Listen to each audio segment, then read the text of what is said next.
शादी का पहला सावन। दोस्तों नमस्कार। आज हम आपके लिए एक खास कहानी रोमांटिक हिंदी स्टोरी शादी का पहला सावन लेकर आए हैं। हो सकता है कि यह कहानी पढ़कर आपकी आंखों में आंसू झलक पड़े। आपको हमारी यह कहानी कैसी लगी हमें कमेंट सेक्शन में ज़रूर बताएं। देख रहे हो रोहित, ये बारिश, इसकी बूंदें उसे बहुत पसंद थी। इन बूंदों के गिरने के साथ वो पैरों में घुंघरू बांधकर नाचा करती थी। इतनी खूबसूरत लगती थी कि उसके सामने मोर भी फीके पड़ जाते थे। उसे बारिश बहुत पसंद थी और आज भी पसंद होगी। आज इस बारिश के साथ उठने वाली मिट्टी की खुशबू फिर से उन दिनों में ले जाकर मुझे छोड़ आई है, जब हम बरसात के मौसम पर सड़क पर यूं ही घूमते हुए घर आते थे। ये बारिश भी बड़ी अजीब है। लोगों के लिए पानी है और मेरे लिए बरसते इश्क की कहानी है। पहाड़ी के पीछे जो वो ढाबा है जहाँ मैं चाय पीने जाता हूँ, वहाँ की चाय उसे बहुत पसंद थी। हम हर बरसात में कॉलेज से लौटते वक्त वहाँ की चाय ज़रूर पीते थे। चाय वैसे भी उसे बहुत पसंद थी। मई जून की दोपहरी में भी वो चाय पीना पसंद करती थी और मैं जब मना करता था तो बड़ी नज़ाकत से कहती थी, जनाब आपके लिए सिर्फ चाय होगी, मेरे लिए तो इश्क है। फिर मैं कहता था कि जब चाय से इश्क हो तो मैं क्या हूँ। तो वो कहती थी, तुम और मैं एक हैं, तो मेरी पसंद तुम्हारी भी पसंद है। और ये बोलकर हंसने लगती थी।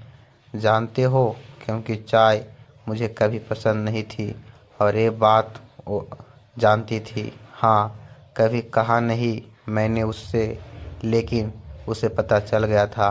तुम्हें पता है, जिस दिन हमारी शादी तय हुई उस दिन भी ये बादल ऐसे ही ज़ोर से बरस रहे थे। हमारे साथ इन्होंने भी उस खुशी को महसूस किया था। ये भी हमारी खुशी में मेरी नैना की तरह झूम कर नाचे थे। उस दिन नैना ने मुझसे कहा था कि जब हम हमेशा इन बूंदों के साथ नाचे गाएंगे। मैं हमेशा उसकी इन बेतुकी बातों पर हंसता रहता था। हमारी शादी की ये फ़ोटो देख रहे हो, नैना के चेहरे की मुस्कुराहट, ये खुशी हमारी शादी में दस्तक देने वाली बेमौसम बारिश के लिए भी थी। लोग बेमौसम बारिश से परेशान थे और मेरी नैना दुनिया की पहली दुल्हन होगी जो बारिश में भीगते हुए फ़ोटो शूट करवा रही थी। नैना को भी कभी अपने मेकअप सजने संवरने की कोई चिंता नहीं रही। वो हमेशा से ही ऐसी बेपरवाह सी थी। रोहित सर, वो फ़ोटो नहीं है इस एल्बम में। अंशुल, नैना बारिश वाली फ़ोटो का एक अलग एल्बम रखना चाहती थी। उसके लिए अलग एल्बम भी बनवाई थी। शादी के बाद 15 दिन ही मुझे अपनी ड्यूटी पर वापस जम्मू जाना पड़ा।